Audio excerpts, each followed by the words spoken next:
बाबा जी प्रणाम। मैं आपका बहुत पुराना, सबसे पुराना लिसनर हूं। पहले प्रवचन से लेकर आज तक तो मैंने आपके सभी प्रवचन सुने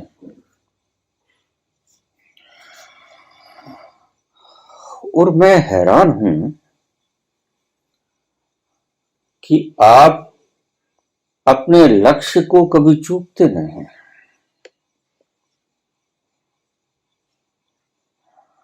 पहली वीडियो से लेकर जो भी आपने उसके बाद आज तक वीडियोस डाली हैं, उसको रस रूप में निचोड़ लिया जाए तो आपने सदा एक ही बात कही है। बातों को बड़ी दिशाएं दी, बड़ी दिशाओं से बोले चले, लेकिन बात वही थी।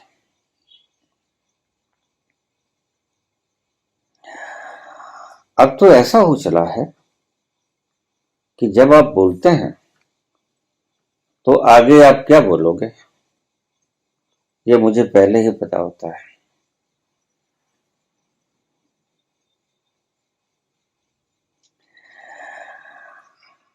सार रूप में समझा जाए तो आप एक ही बात कहते हैं, ठहरो,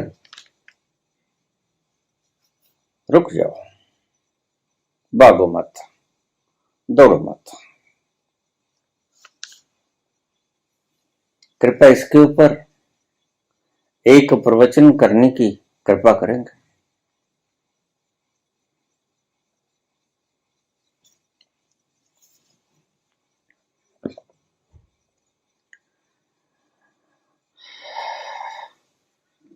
बाहर भगदड़ मची है, लोग दौड़ रहे हैं, पता नहीं कहां। लोग भाग रहे हैं, कहां जा रहे हैं पता नहीं,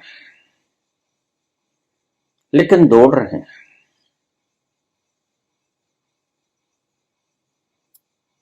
और इतनी भगदड़ मची है, इतना कोलाहल, शोर शराबा, चीखो चिल्लाहट,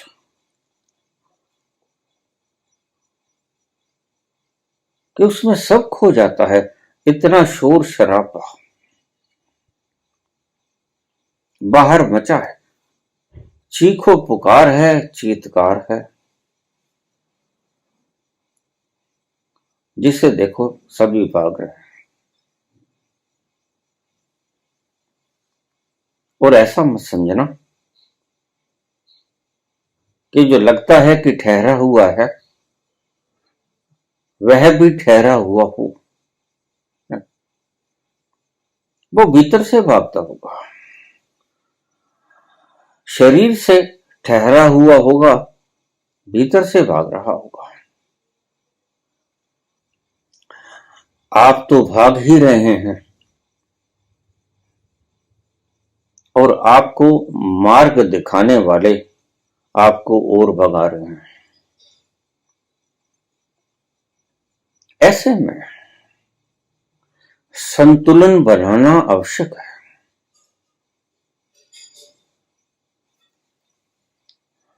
आपने कभी सोचा है कि अगर आपकी गाड़ी में रेस ही रेस हो, क्लच भी हो, गियर भी हो, लेकिन ब्रेक न हो, तो उस गाड़ी का हश्र क्या होने वाला है? आप समझदार हो। स्टीयरिंग भी हो, आप चलाते भी हो, रेस भी हो, गियर भी हो, क्लच भी हो,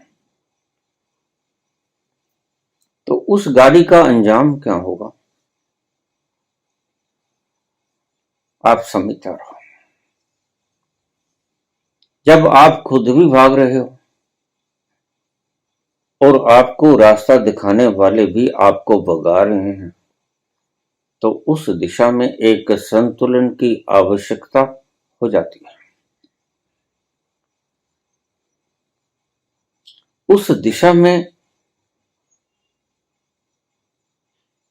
एक ऐसा संतुलन चाहिए जो भागते हुओं को ठहराने में मदद करे।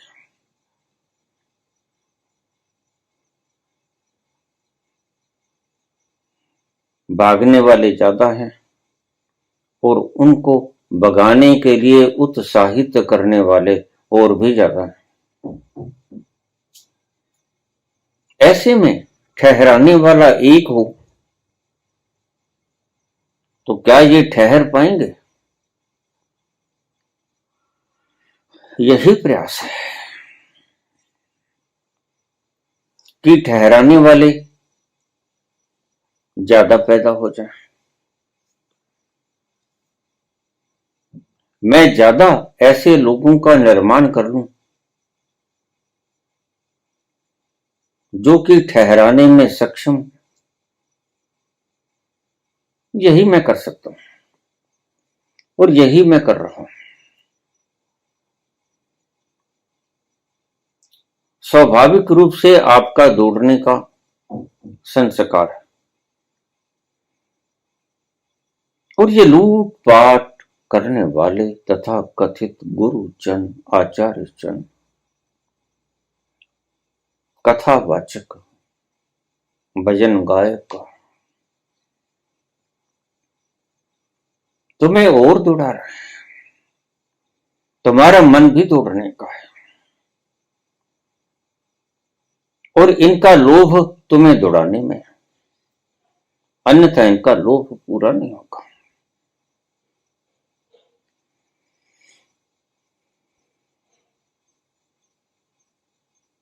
इसलिए तुम्हें दौड़ाएंगे,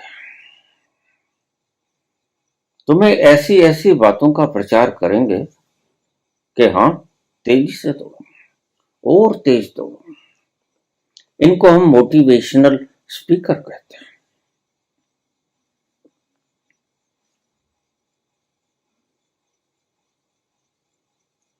जिंदगी के बाहरी तलों को आराम से गुजारने में ये सहायक हो सकते हैं, लेकिन भीतर के तलों में ये एक पल भर के लिए भी आपको विश्राम दिलाने में असमर्थ है।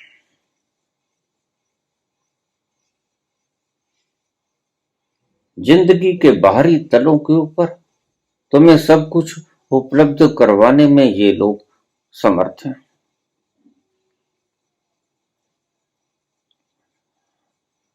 सभी प्रकार की कैटेगरी के लोग इसमें शामिल हैं। वो चाहे ठहराने वाले गुरुजन हों, वो चाहे आपके सर लोग हों, वो चाहे आपके मोटिवेशनल स्पीकर।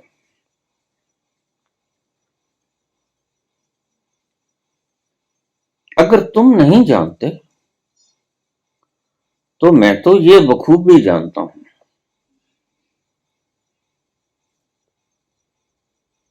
कि ये चाहते क्या है। और कुछ लोगों को भ्रम भी होता है। वो समझते हैं कि हम बड़े कृपालु हैं, हमारे भीतर दूसरों को मार्ग दिखाने की क्षमता आ गई है। कहीं की ईंट कहीं का रोड़ा, भानुमतिये कुनबा जोड़ा। ये ऐसे लोग हैं जिन्होंने पढ़कर, लिखकर, किताबें, शास्त्र, दिमाग में सारी सूचनाएं संग्रहित कर ली और फिर उनके तालमेल बिछा के भानुमति ने कुनबा जोड़ लिया।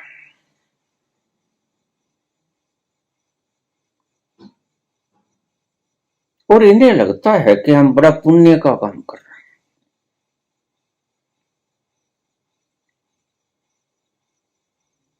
इन्हें लगता है कि हम बड़े करुणावान हैं। ये उनकी स्वयं की भूल भी हो सकती और ये उनकी शरारत भी हो सकती, ये तो वो जानते हैं। लेकिन जो मार्ग उन्होंने चुना है वो कम से कम आपको आपके भीतरी तलों पे ले जा नहीं पाता, ये पक्का है।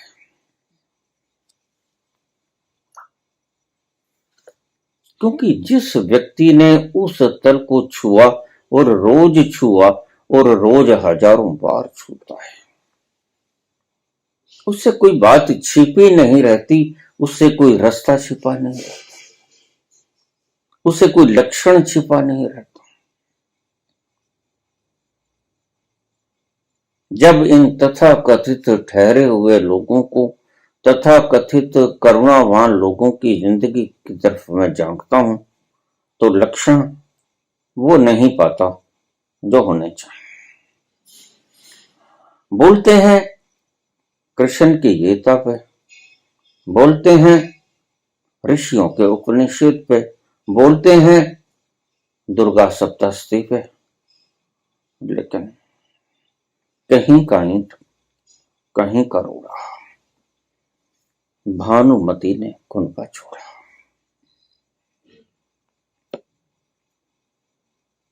अब क्या किया जाए?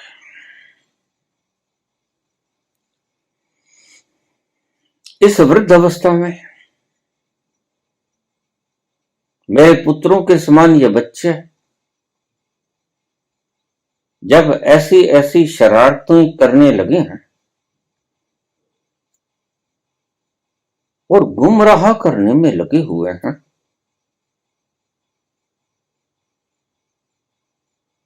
तो ऐसे में संतुलन बैठाना आवश्यक हो जाता है।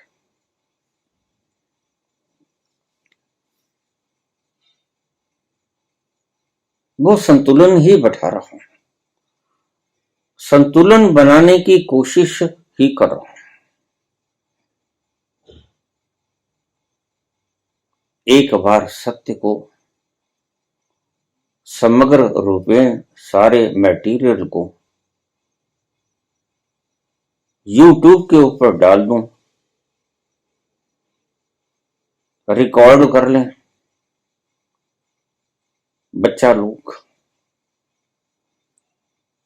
और आने वाली जनरेशन तक पहुंचाने का दायित्व अपने हाथों में ले लें। बोलना तो नहीं चाहता था और मेरे पास इतना सा जुगाड़ भी नहीं था। मैं अपनी मस्ती में मस्त, फकीर, मजे में,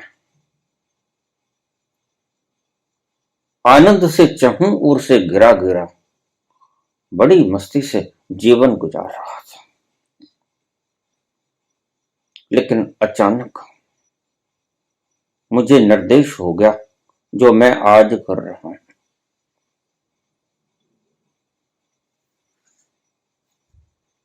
जीवन में वैसे भी कुछ और करने को बाकी बचा न था,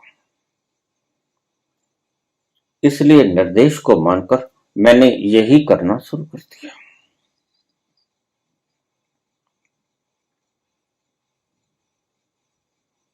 हुक्म का पाबंद।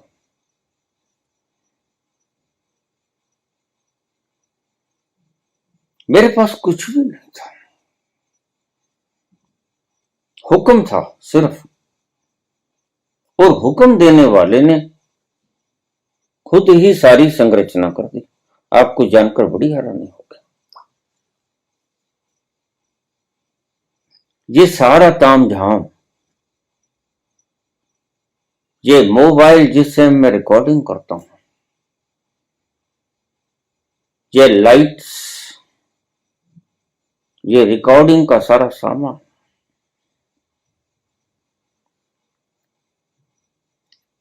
सच पूछो तो मेरे पास ट्राइपॉड भी नहीं था।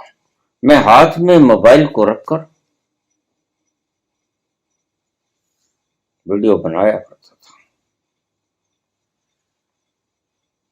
बहुत से लोगों ने मुझे ताने भी दिए कि वीडियो ही बनानी नहीं आती, चला ये बोलने के लिए आध्यात्म में।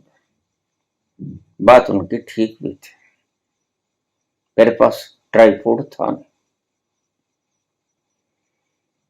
तो ओशो के एक सन्यासी ने मुझे कहा कि जब आप बोलते हो तो ये तस्वीर हिलती है, आप एक ट्राइपॉड ले आओ। अगर आपके पास व्यवस्था नहीं है तो मैं ट्राइपॉड लेके आपके पास आ जाता हूं।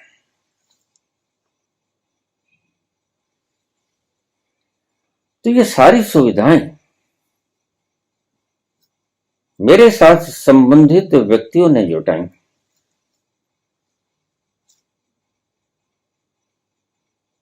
उन्होंने सारी सामग्री जुटा ली। मैं तो पहले भी बोलता था और अब भी सिर्फ बोल रहा हूं, और उसके बाद सारा काम एडिटिंग का रोहित करता, चैनल कंट्रोलिंग की टीम सारा काम संभालती है। इसलिए रोहित आपको कहते हैं कि हमारे पास इतना फंड्स नहीं है, हम मांगते नहीं। और जिस दिन हम मांगना शुरू कर दिया उस दिन आप मेरे चैनल को सुनना बंद कर देना। लेकिन ऐसा होगा नहीं कभी।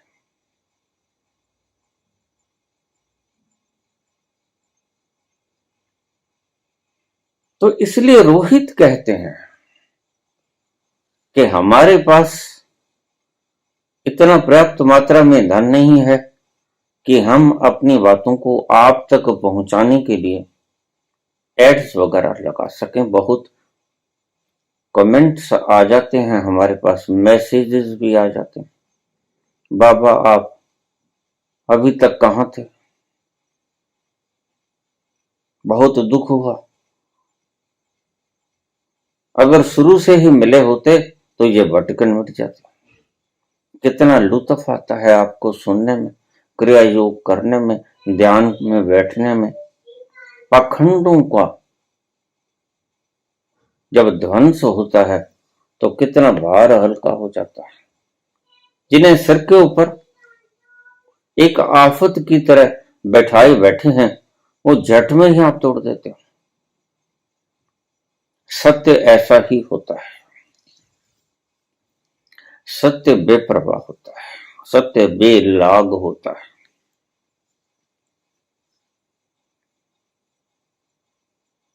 सत्य ये नहीं देखता कि इस बात के कहने से लाभ होगा या नुकसान होगा। सत्य सत्य है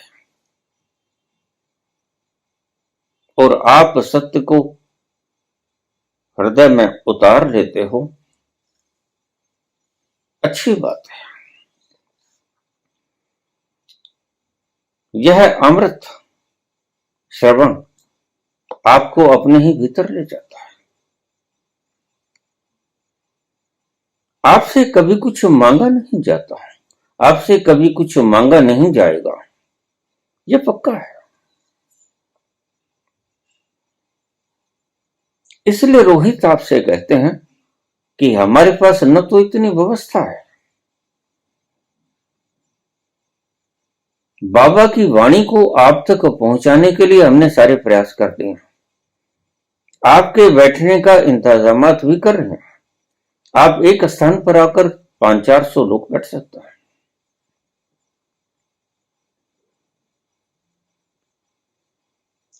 लेकिन हमारे पास इतना साधन नहीं कि हम करोड़ों रुपया प्रति माह की अपने चेहरे मोहरे को, अपनी बात को खिलारने के लिए लगा दें।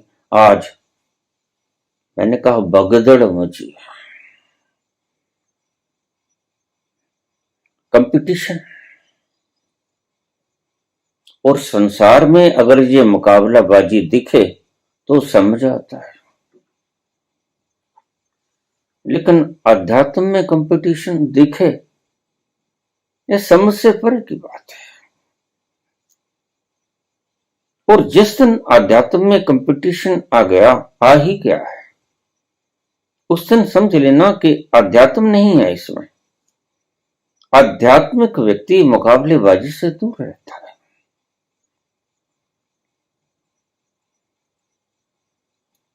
मेरे पास बहुत व्यक्ति आए, आओ बाबा शास्त्रार्थ कर, तुम जो बात कहते हो सही कैसे है। और बगल के अंदर कोई छोटी सी किताब होती है, बाबा शास्त्रार्थ करेंगे आज, तो मैं उनके पांव के हाथ लगा देता हूं कि आपकी इच्छा मैं पूरे किए देता हूं, जल पान कर लो, शास्त्रार्थ ना कर सकूंगा। हाँ, क्यों? क्योंकि जिसके बारे में आप शास्त्रार्थ करना चाहते हैं वह इतना विराट है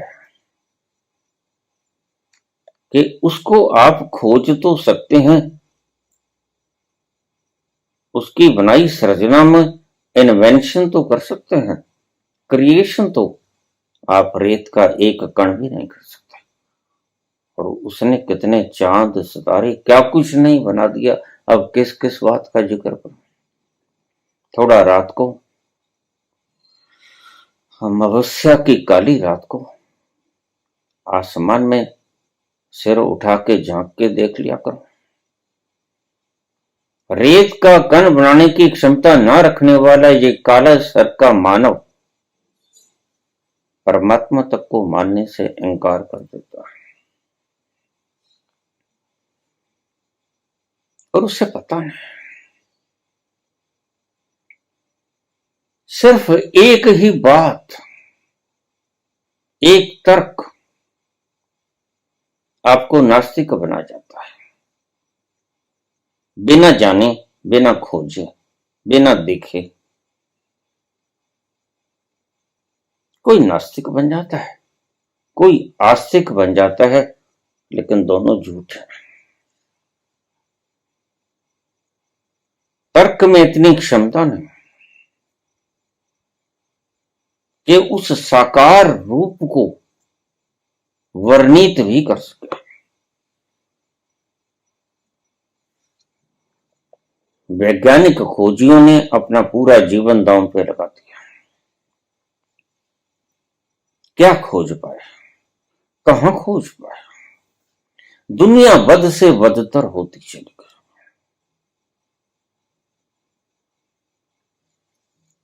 भगदड़ मची,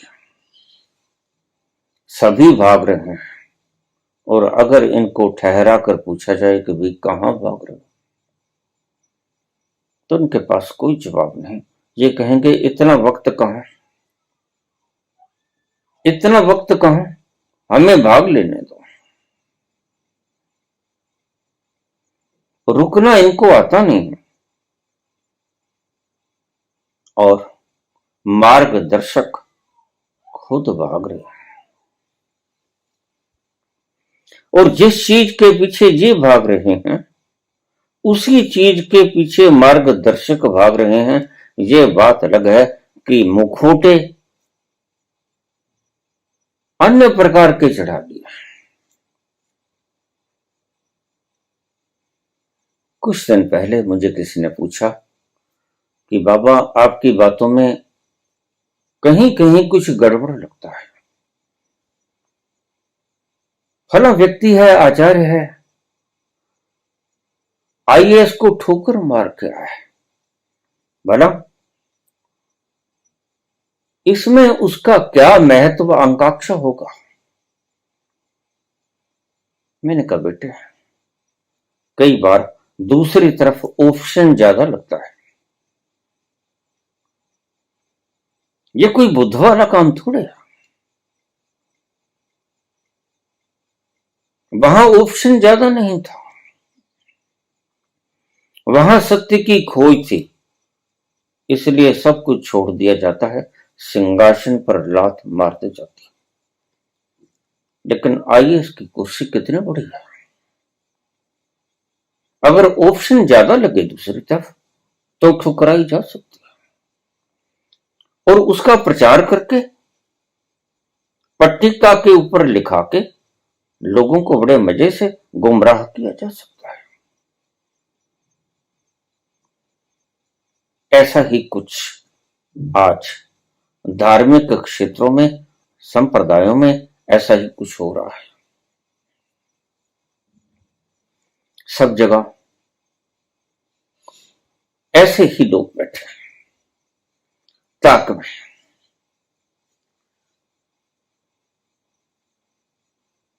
सिखाने वाले नहीं। कोई पैसा जोड़ता है, कोई पदवी जोड़ता है, कोई जमीन जायदाद जोड़ता है, और ये लोग संख्या जोड़ते हैं। तो जोड़ना तो चाहे संख्या का हो, चाहे सूचनाओं का हो, जोड़ना तो जोड़ना ही होता है। कुछ संख्याओं को जोड़कर कह देते हैं हमारा आध्यात्म का केंद्र इतना बड़ा है, इतने देशों में है। और कुछ सूचनाओं को जोड़कर कह देते हैं कि इस शब्द का अर्थ ये है। जिनको एक शब्द का अर्थ गहरे से मालूम नहीं होता, वह सारी गीता का ज्ञान बखान कर देते हैं। जिनको एक शब्द, देखिए जानना तो एक ही शब्द होता है। आध्यात्मिकता का मतलब एक ही शब्द को जान लेना, बस।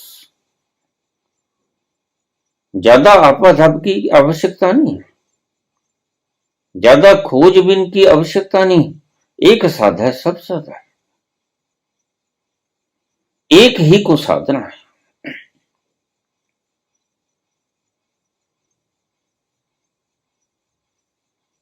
और जिससे एक ना सधा, वह उपनिषद का भी, गीता का भी, दुर्गा सप्तशती का भी, और भी न जाने क्या समाज के बनाए हुए ये आडंबर जो वक्त वक्त पे बदलते रहते हैं। अभी अभी इस संसार में ऐसी ऐसी सामाजिक मान्यताएं हैं, आपको सुनकर हैरानी होगी। क्या पता है किस किस को बदलोगे, किस किस को तोड़ोगे।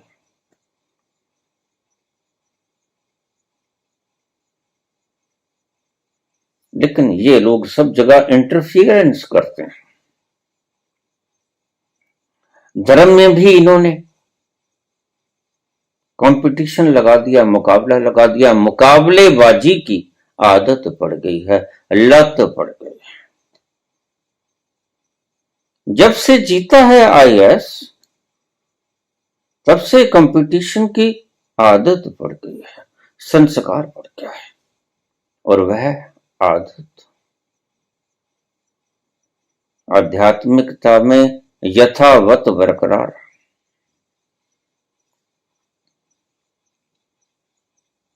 खुद के ऊपर पट्टिका लगा ली ज्ञानी।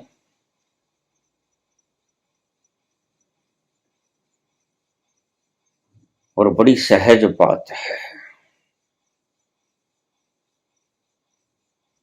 जिस चीज का पता नहीं वह कह दो कि ये है ही नहीं, बस सीधा जवाब। तुमसे बड़ा ज्ञानी कोई नहीं होगा। उसको काट दो, उसको किसी और तरफ ले जाओ, और अगर उसके गहरे अर्थ समझाओ तो वो समझाओ जो लोगों ने अभी तक सुने ना। इसको लोग आध्यात्मिकता कहते हैं।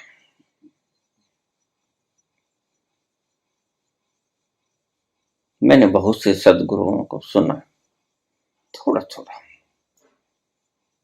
कुछ तो पेट साफ करने को एनलाइटनमेंट कहते हैं, बस यही लक्ष्य है तुम्हारा आने का।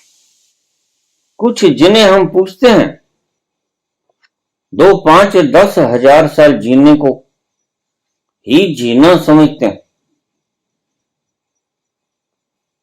कुछ लोग बल बुद्धि विद्या निधान बनने में ही आध्यात्मिकता समझते हैं।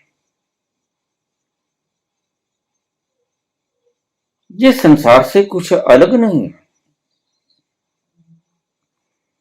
कोई पैसा जोड़ रहा हो साफ समझ आता है, कोई मकान ही मकान बना रहा हो समझ आता है, कोई जमीनें जायदादें जोड़ रहा हो समझ आता है, कोई डिग्रीज इकट्ठी कर रहा हो समझ आता है, लेकिन कोई त्याग इकट्ठा कर रहा हो वह समझ नहीं आता। जो व्यक्ति त्याग इकट्ठा कर रहा है उसका विश्लेषण करना अति मुश्किल है।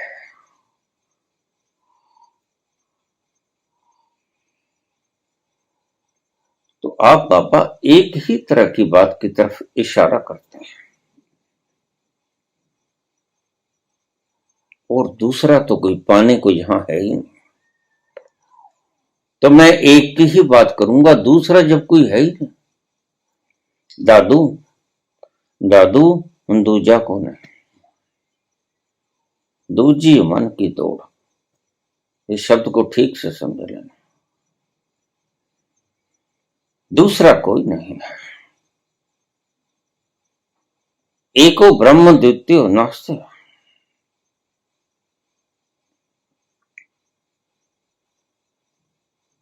दौड़ गई संशय मिटा। जैसे ही ये दौड़ छूट गई तो संशय मिट जाता है। वस्तु ठोर की ठोर पाओगे कि वो वस्तु जिसकी तलाश में हम फिर रहे थे वह वही है, कहीं गई नहीं। तुम भूल गए, कोई चीज रखकर कहीं भूल गए।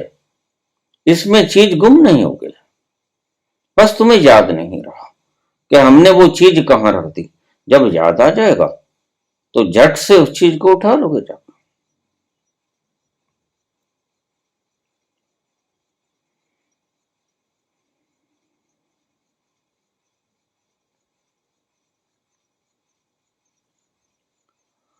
दादू दूजा कौन है? तो किसके बारे में बोलो? उसी एक की ही बात करनी है, क्योंकि दूसरा है कोई नहीं। उस एक का ही गायन करना होता है, उस एक का ही वर्णन करना होता है, उस एक की तरफ ही इशारा करना होता है और उस एक की तरफ ही तुम्हें समझाना होता है। अगर तुम समझ जाओ तो वो शब्दों से समझाएं, वो इशारों से समझाएं, वो भावनाओं से समझाएं, वो गा के समझाएं, वो बोल के समझाएं, माध्यम कोई भी प्रयोग करें, लेकिन हमारा इशारा सदा एक की तरफ ही होगा। हम नहीं भटकेंगे, क्योंकि भटकना खत्म हो गया। और जब एक बार भटकना सही रूप से समाप्त हो जाता है वह पुनः जागृत नहीं होता। जब खोई हुई चीज मिल गई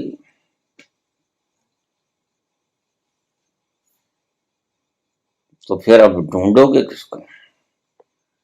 बार बार थोड़ी खोएगी। भ्रम हो गया एक बार, लेकिन भ्रम से जब जाग गए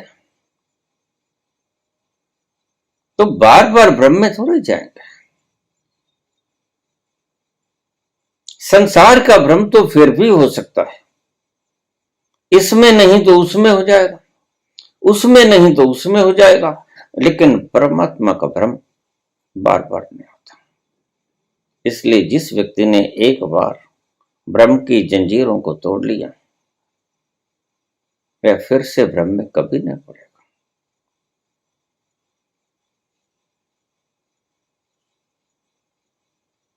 तो मैं सदा एक की तरफ ही इशारा करूंगा, क्योंकि मैंने ऐसा ही जाना और जैसा जाना वैसा ही बोलना मेरा कर्तव्य भी है।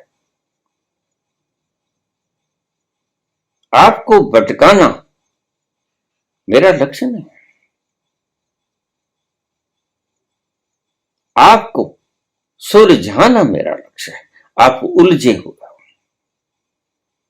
कैसे सुलझ जाओ, मेरी सारी शक्ति उधर लग रही है। फिर आपको अच्छा नहीं लगेगा तो आप उठ के चले जाओगे, अच्छा लगेगा तो आप बैठ जाओगे।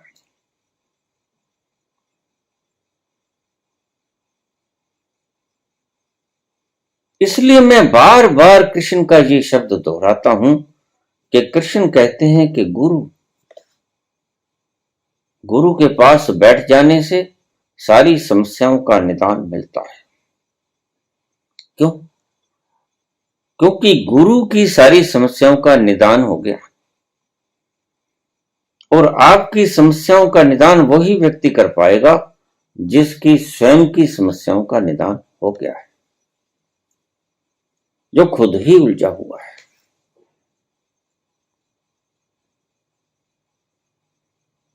वह आपको क्या सुलझाएगा।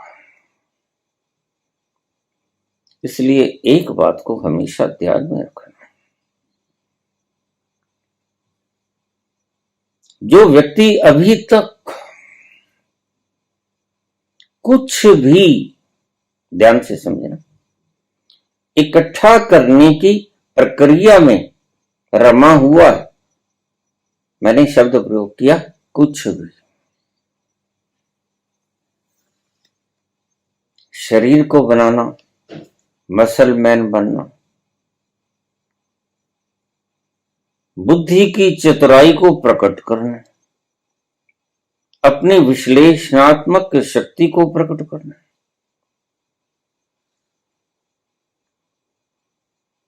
धन इकट्ठा करना, पदवी इकट्ठा करना, मान सम्मान इकट्ठा करना, या और कुछ भी इकट्ठा करना।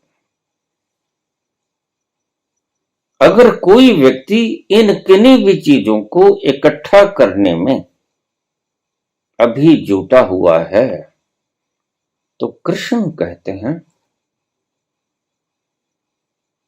कि उसे अभी समझ आई नहीं, वह नादान है, वह अभी अज्ञानी है।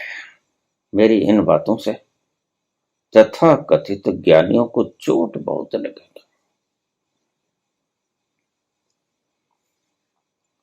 और वो सदा आप भटके हुओं को और भटकाएंगे, आप दौड़ते हुओं को और दौड़ाएंगे।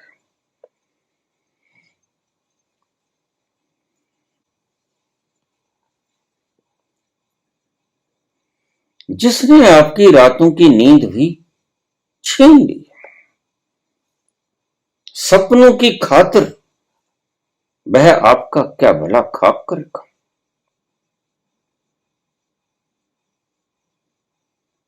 और प्रकृति का एक नियम जो अटल है वह तुम्हें पता है।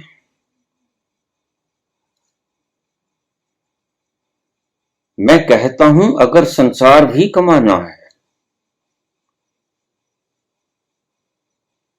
तो ये प्रकृति का अटल सिद्धांत है। अगर जी तोड़कर मेहनत करनी है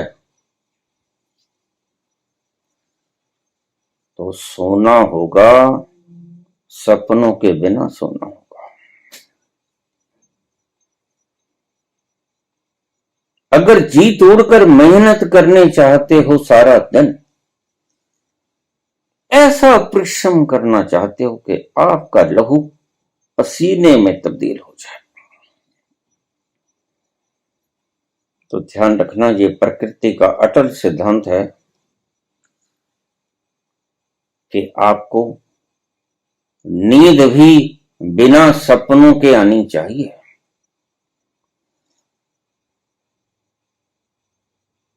दिन में अगर इतना थक जाओगे परिश्रम करके, रात को लुढ़क जाओगे, अगर सपना ही लेते रहे तो सुबह पूर्ण शक्ति से उठ ना पाओगे। वो सपना रात को आपको एनर्जेटिक नहीं कर पाएगा। सपना एनर्जी को इकट्ठे करने में बाधा बना रहेगा।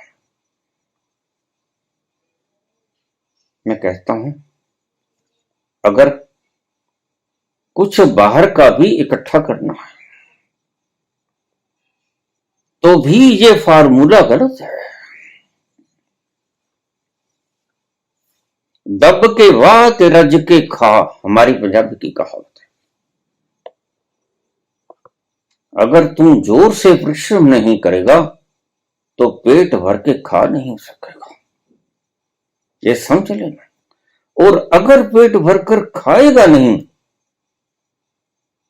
तो पूरी ताकत से श्रम भी नहीं कर सकेगा। ये दोनों बातें एक दूसरे की परिपूरक हैं। रात को सो तो घोड़े बेच के सोना, इन मूर्खों के पीछे मत लग जाना। ये मूढ़ हैं, अज्ञानी हैं, और इनकी ये बातें सबूत हैं। घोड़े बेच के सो जाना। इसलिए मेरे पिछले प्रवचनों को आप खंगालो।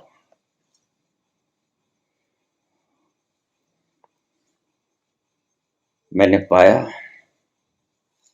तो ऐसे ही पाया। मैं रात को जब सोता था तो मैं सारी काम धाम सब खत्म करके, कल के ऊपर कोई चीज नहीं, ताकि रात को ये कल की चीज मेरा चैन ना छीन। रात नींद ऐसी भरपूर और तरोताजा कर देने वाली होनी चाहिए कि सुबह मैं फुल 100% फ्रेशनेस के साथ, ताजगी के साथ उठूं। तभी तो मैं शक्ति को एकत्रित कर पाऊंगा पूर्ण रूप में समग्र प्राणों से। तभी तो मैं शक्ति को एकत्रित कर पाऊंगा। अगर घोड़े बेचकर सोऊंगा,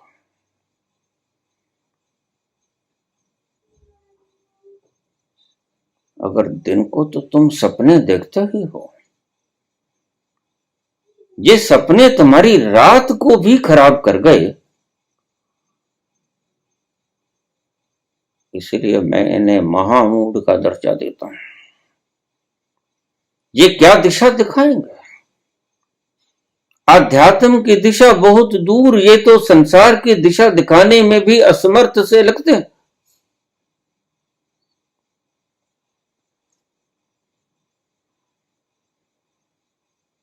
घोड़े बेच के मत सो जाना,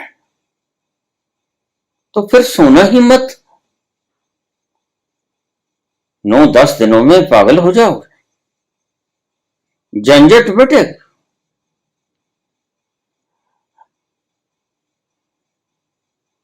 यह जो मैनेज कर रहा था ब्रेन, इसको घोड़े बेचकर सोने में ही शक्ति मिलेगी। और जितनी शक्ति मिलेगी सोने में, घोड़े बेच के सोने में, उतना ही तरोताजगी से भरा हुआ ये जगेगा और उतना ही शरीर तोड़ के परिश्रम करेगा, तन तोड़ के परिश्रम करेगा। ये परिपूरक है दोनों।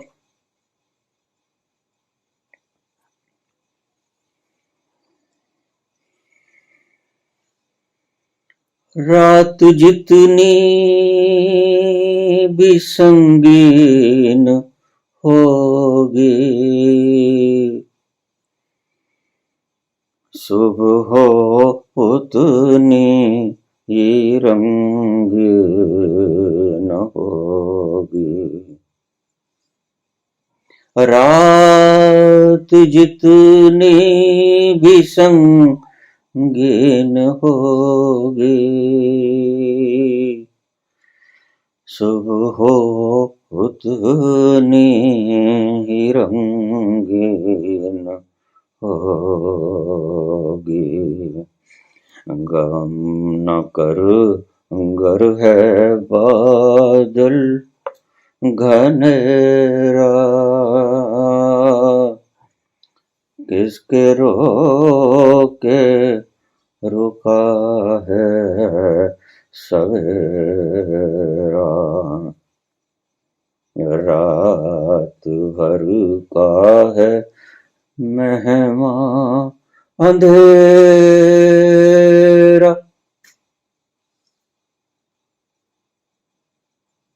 रात भर का है मेहमा अंधेरा, किसके रोके रुका है सवेरा। अगर ऐसा सवेरा पाना चाहते हो जो परम उजाले से भरा हुआ हो, तो रात ऐसी काली ना हो तो पैदा कर लेना। जितने मुक्त मन से सोओगे उतने सुबह तरोताजा उठोगे। ये अटल नियम है संसार का।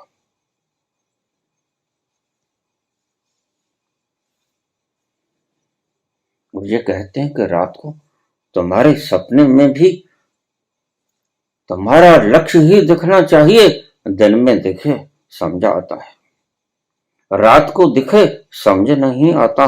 ये किसी मूर्ख का वक्तव्य जान पड़ता है।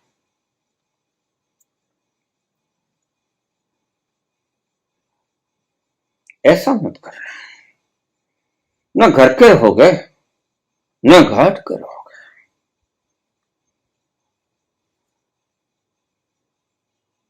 तो जब मैं सोया करता था, मैंने बहुत से मेरे प्रवचनों में मेरा ये शब्द पाओगे, तो मैं पूरे मन से यह एक्सेप्ट कर लेता था कि अब मैं सुबह कभी नहीं उठूंगा। बस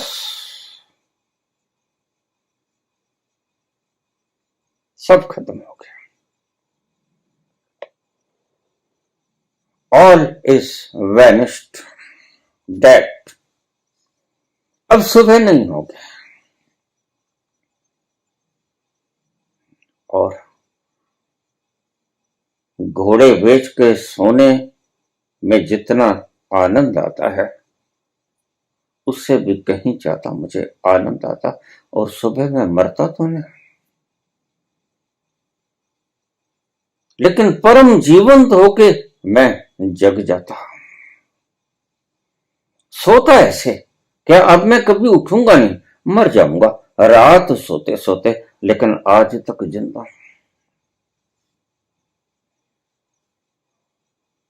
और सब काम धाम खत्म कर देता। रात्रि को 9 बजे याद आ गया कि फला काम मैंने कहा कल कर देंगे, तो मैंने फौरन वो काम किया। कल कौन जानता है, कल आए आए ना आए, आज ही खत्म कर दो।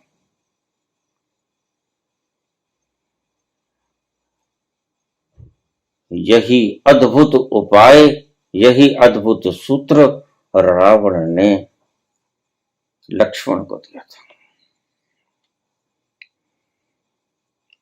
भगवान राम मूर्ख नहीं थे। मरते हुए रावण के पास लक्ष्मण को भेजा के जाओ, महापंडित महाज्ञानी सब जानता है, महाविद्वान मर गया है, मर रहा है, तुम जाओ उससे कुछ शिक्षा ग्रहण कर लो, इसके बाद इसके श्वास विलीन हो जाएंगे, तुम इसके पास चले जाओ। अद्भुत थे राम भी, अपने दुश्मन के पास छोटे भ्राता को भेजा। पता है, अच्छी तरह जानते हैं कि मरता हुआ व्यक्ति, एक बात समझ लेना, झूठ नहीं बोलेगा। मरता हुआ व्यक्ति झूठ नहीं बोलेगा। अगर जीवन को सत्य मार्ग पे चलाना चाहते हो तो रोज मरना, पल पल मरना। और जो पल पल मरना सीख गया वह पल पल जीना सीख गया। ये एक कीमिया है, एक सूत्र है। मरो मरो हे जोगी मरो, मरो मरण है मीठा। ऐसी मरनी मरो जिस मरनी मर गोरख डिठा। अगर तुमने मरना नहीं जाना, क्या सभी ये शास्त्र लिखने वाले ये संत मूर्ख थे? इनके कुछ फर्क था दिमाग में। कबीर कहते हैं, जिस मरने से जग डरे मेरे मन आनंद, मरने ही से पाइए पूर्ण परमानंद। मरो पल पल मरो, यानी कल की बात भूल जाओ। और ये तो सपने में भी तुम्हें याद करा रहे हैं।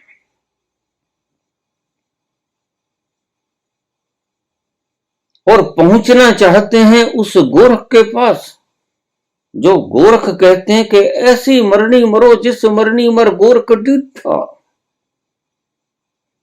बात बताते हैं कि इससे गोरख डिठ जाएगा, और बात करते हैं उल्टी, यह चाबी लगेगी नहीं बेटा पुत्र, यह चाबी लगेगी, इससे ये ताला खुलेगा ना। लोगों को मूढ़ बना सकते हो बिला शक, लेकिन जो जानता है वह मूर्ख बनेगा कैसे? वह तो मूर्ख नहीं बनेगा।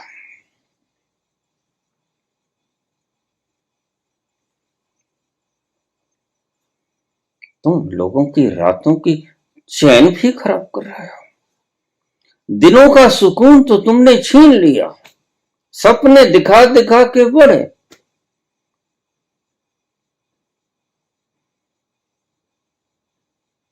तुमको तो ऑप्शन नजर आ गया कि वास्तविकता चुन लो, लेकिन ये बेचारे क्या करेंगे?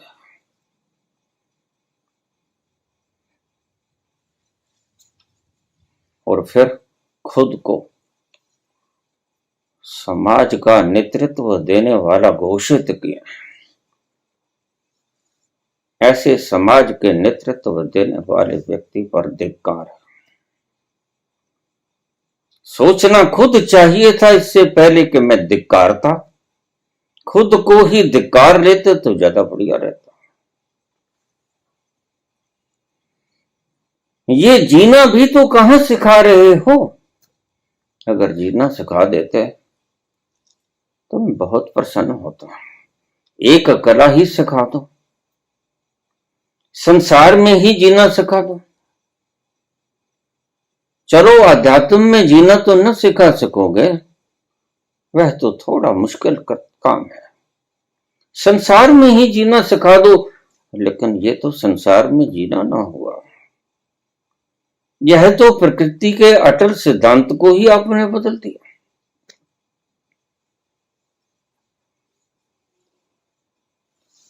मैं मेडिकल का स्टूडेंट था, रातों रातों जागता था, 3-3, 4-4 बजे तक जागता था, सुबह फिर कॉलेज जाना। जिस गैलरी में मैं बैठ के पढ़ता था उसकी छत 6 फुट ऊंची थी और उसके भीतर कुंडे लगे हुए थे। पिताजी ने कुंडे लगवा दिए थे, पता नहीं क्यों।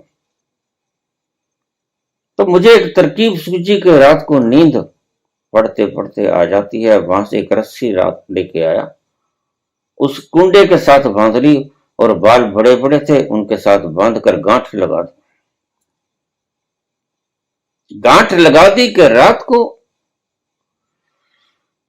पढ़ूंगा, अगर नींद आएगी तो झटका खाएगी गर्दन और बाल खींचेंगे और दर्द से फिर आंख खुल जाएगी।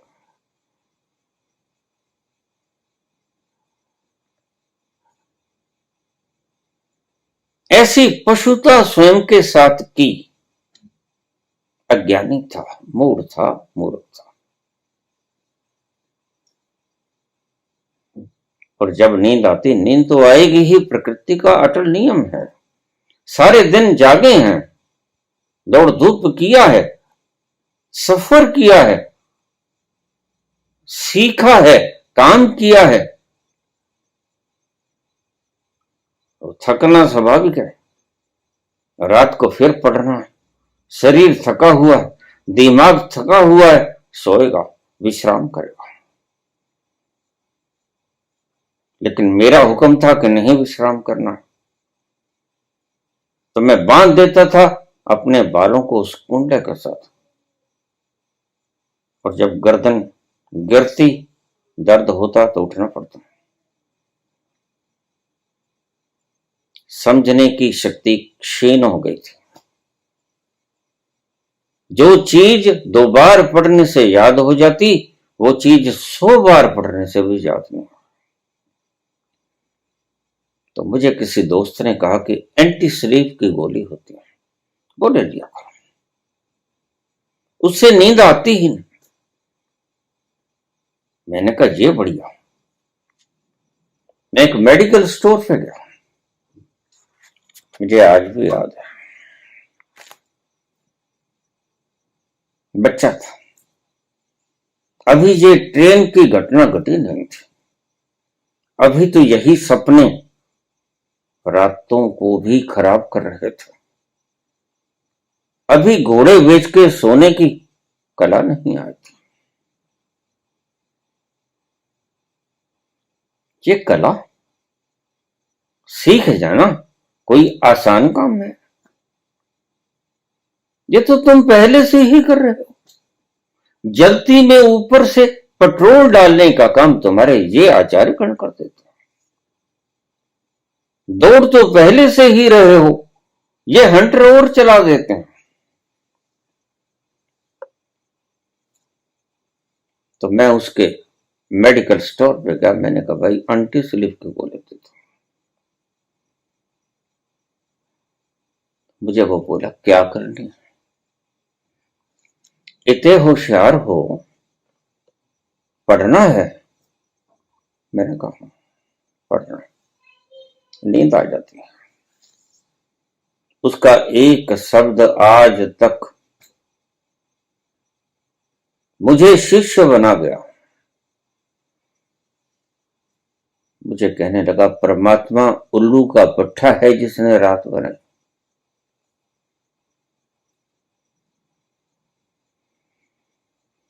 मैं वहां से चुपचाप मुड़ा, और ये शब्द मेरे जीवन में एक क्रांति बनकर उभर गया। उसके बाद मैं पढ़ने के लिए रात को जागा कर, और बड़े मजे की बात है, जो रातों को जाग जाग के भी मुझे याद नहीं हुआ, वह आराम से पढ़ने पर, फ्रेशनेस के भीतर पढ़ने पर सहज ही याद हो जाता था। मैं प्रकृति के अवहेलना कर रहा था तब। प्रकृति के नियम अटल हैं, इनके नियमों से खिलवाड़ मत करो। बिल्कुल घोड़े बेच के सो,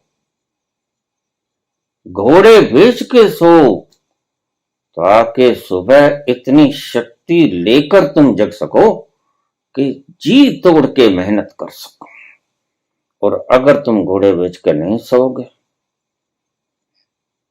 अगर तुम सपने संजोए हुए सोओगे, तो याद रखना मरे मरे से जियोगे।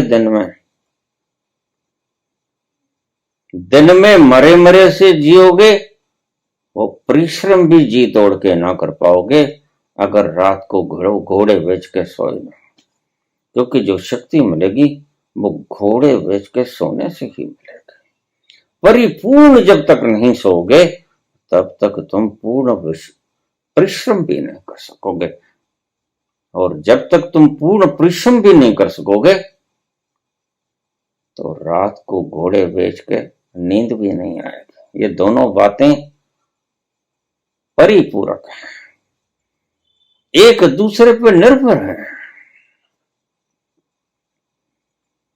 वक्त की घड़ियां बड़े आराम से वक्त को पूरा कर देती हैं।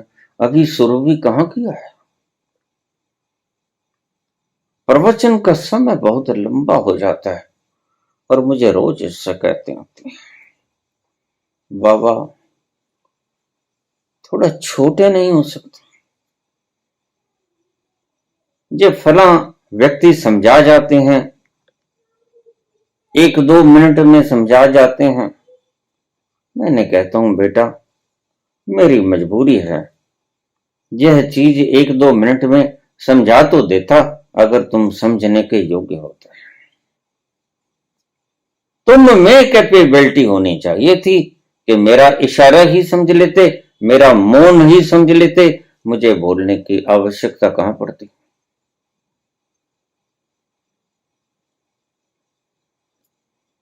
तो बाबा आप एक ही बात बोलते हैं,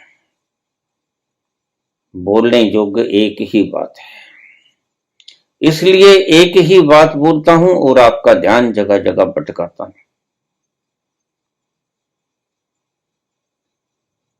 एक ही जगह चोट करता हूं, रसरी आवत जातते सिर पर पड़त निशान, ताकि तुम्हारा ये पत्थर रस्सी के बार बार घिसने से टूट जाए। मेरी यही कामना है।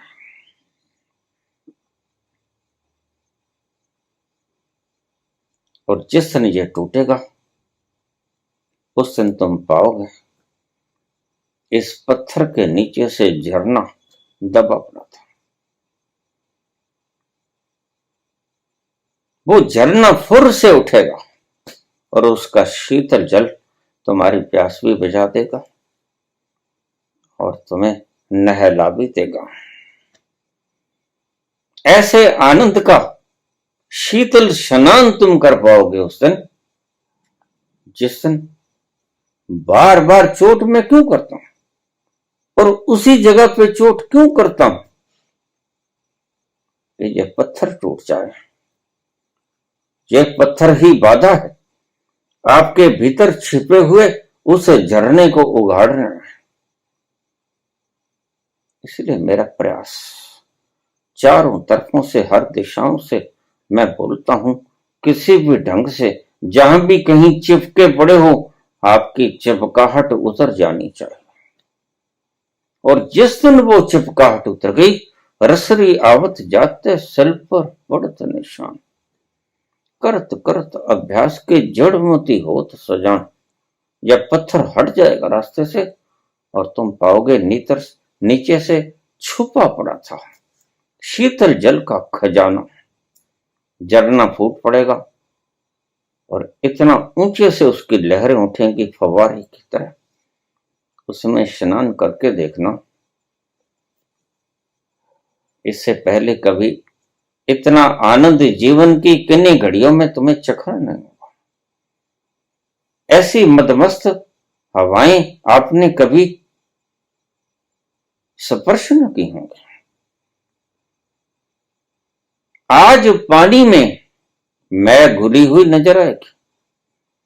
आज आलम ऐसा मदमस्त और मदहोश होगा कि खुमारी सारे प्राणों को लुभा जाएगी। तुम नृत्य करने लगोगे, चारों तरफ फूल महक उठेंगे, तारे नाचेंगे, चंद्रमा अपनी शीतल रोशनी बिखेरेगा, पंछी गीत गुनगुनाएंगे। बस ये पत्थर टूट जाए, ऐसी ही कामना लिए आज के लिए। धन्यवाद।